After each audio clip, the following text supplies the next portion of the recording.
अस्सलाम वालेकुम, मैं हूं तलहा और आप देख रहे हैं मेरा ऑफिशियल चैनल और ऑफिशियल पेज। आज कल एक नई अपडेट वीडियोस में बहुत ज़्यादा गर्दिश कर रही है। वो ये कि गूगल प्ले स्टोर पाकिस्तान में बंद होने वाला है। लेकिन जो कि हमारे ट्रेडिशनल तरीके हैं, जो हमारे न्यूज़ चैनल हैं या ऐसे लोग जो कि बात की तहकीक नहीं करते और ऐसी खबर को, अफवाह को फैला देते हैं और उससे लोग परेशान हो जाते हैं कि ये वाकई गूगल प्ले स्टोर पाकिस्तान में बंद हो रहा है। गूगल प्ले स्टोर पाकिस्तान में बंद नहीं हो रहा।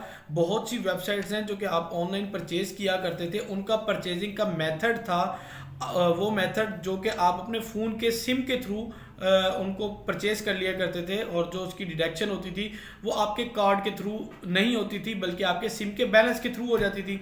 वो पेमेंट मेथड गवर्नमेंट ने, स्टेट बैंक ऑफ पाकिस्तान ने ये बंद किया है। ये ना सिर्फ गूगल प्ले स्टोर बल्कि फेसबुक भी, और इसके साथ साथ जो स्टार्स दिए जाते थे वो भी, और अमेजोन, नेटफ्लिक्स, तमाम जगह पे ये सिस्टम बंद होने जा रहा है।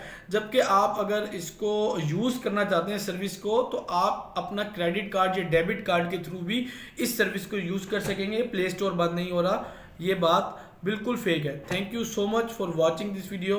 Please like, share and subscribe my channel. अल्लाह हाफिज़।